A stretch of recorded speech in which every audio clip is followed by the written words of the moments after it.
Casey Cook is a withdrawn teenager, having been molested as a child by her Uncle John, who has been her legal guardian since her father died from a heart attack. She and her classmates Claire and Marcia are kidnapped by Kevin Wendell Crumb, a man suffering from dissociative identity disorder. Kevin is in therapy with Dr. Karen Fletcher, who has identified 23 distinct personalities within Kevin.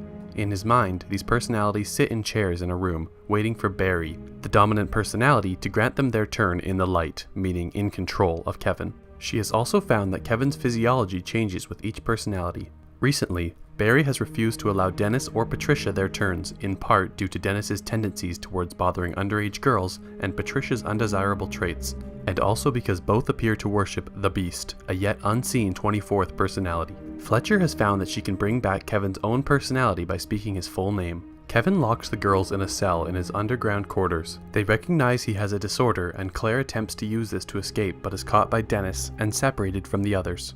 Kevin continues going to work and attending appointments with Fletcher. Fletcher soon recognizes that Dennis has displaced Barry as the dominant personality. It's revealed that when Kevin was a child, his father left on a train one day and never returned. As he grew up, Kevin was abused and terrorized by his mother, who suffered from OCD. He later experienced an awkward incident with two teenage girls where they forced Kevin to touch their breasts, which Fletcher believes has triggered Dennis to take over and that he may have abducted the three missing girls. Marcia attempts to escape but is caught by Patricia. Casey befriends Hedwig, one of Kevin's personalities who acts like a young boy. She convinces Hedwig to let her out of her cell to see his bedroom, believing that there might be a means of escape through the window Hedwig has described in that room, but she finds that it is only a drawing of a window. She takes a walkie-talkie from Hedwig and uses it to call for help, but the man at the other end thinks it's a prank.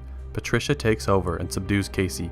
Fletcher visits Kevin's home where he reveals that he has met the Beast. Fletcher pretends that she needs to go to the bathroom, but instead searches the house and finds Claire. Dennis suddenly appears, sedates Fletcher, and locks her up. Dennis then boards an abandoned train similar to the one that crashed and killed his father, which allows the Beast to finally take over, giving Kevin superhuman abilities. Fletcher writes Kevin's full name on a piece of paper before the Beast arrives and kills her. Casey escapes from her cell only to find that the Beast has already devoured Marcia and watches in horror as he devours Claire too.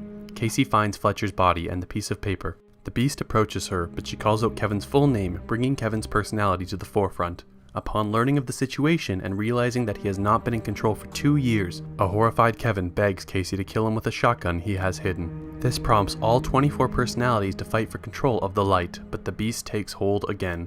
Casey retrieves the gun and ammunition before escaping into an underground tunnel where she shoots the Beast twice, to no effect. She locks herself in a caged area, but the Beast begins to pull the bars apart. Then he sees faded scars across her body, a sign of her past abuse. Having previously declared his plans to rid the world of the impure and untouched, those who have never suffered, he considers Casey to be pure, so he spares her and he runs off. Casey is rescued and learns that she was being held at the Philadelphia Zoo where Kevin had been an employee. When Casey is asked if she is ready to return home with her uncle, she hesitates to answer. In another hideout, Dennis, Patricia, and Hedwig discuss the power of the Beast and their plans to change the world. In a diner, several patrons watch as a news correspondent reports that Kevin's numerous personalities have earned him the nickname The Horde. One patron notes the similarity to the case of a wheelchair-bound criminal incarcerated 15 years earlier who was also given a nickname. As she tries to remember the name, the man sitting next to her, David Dunn, says it was Mr. Glass, thus connecting Split to the 2000 movie Unbreakable.